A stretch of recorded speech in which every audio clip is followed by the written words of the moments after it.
Handa si Jain harapin ang susunod na atake.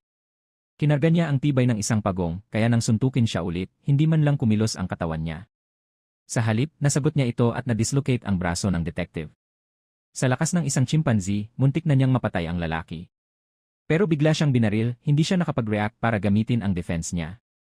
Tinamaan ang katawan niyang tao, lumabo ang paningin at bumagsak siya. Sa takot na pumatay na si Jain, tumakbo ang kriminal.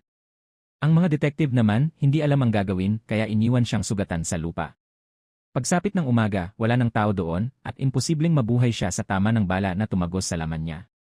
Ngunit sa instinct ng isang jellyfish, nagsara at gumaling ang kanyang sugat. Buhay siya pero hindi siya masaya.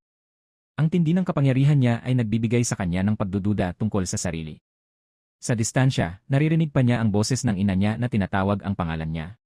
Wala siyang pakialam, ni hindi niya inisip ang pag-aalala ng nanay niyang naghahanap sa kanya. Nais sana niyang lumayo kay Yaungshil, pero nang maalala niya ang mga yapos ng ina, ang pag-aalala nito, at ang mga luha nito habang hinahanap siya, hindi niya kayang iwan. Pagod na pagod ang katawan ni Jain. Nang bumagsak siya sa lupa, doon siya natagpuan ng kanyang ina. Agad itong tumakbo at niyakap siya ng mahigpit, umiiyak. At sa unang pagkakataon mula nang siya'y ipanganak, nagsalita si Jain, "I love you, Mom." Samantala, sa presinto, nahuli na ang kriminal. Sinubukan nitong i-report ang tungkol kay Jain, ngunit dahil sa isang sabuatan, ipinagkanulo siya ng detective. Pinaniwala nito ang lahat na ang kriminal ay nagsisinungaling upang gumaan ang kaso. Kaya nanatiling lihim ang abilities ni Jain.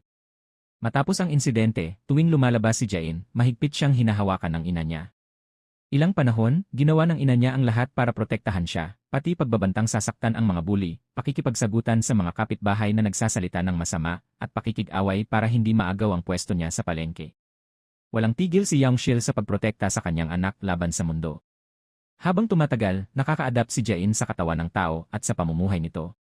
Hangad niyang manatili sa tabi ng kanyang ina.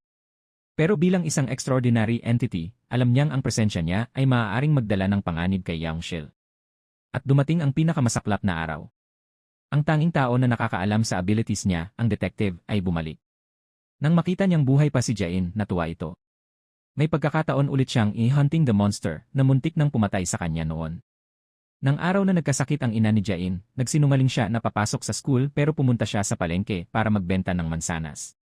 Doon nagsimula ang trahedya. Nakita siya ng detective at pinagbintangan siyang isiwe. Hinuli siya at pinusasan.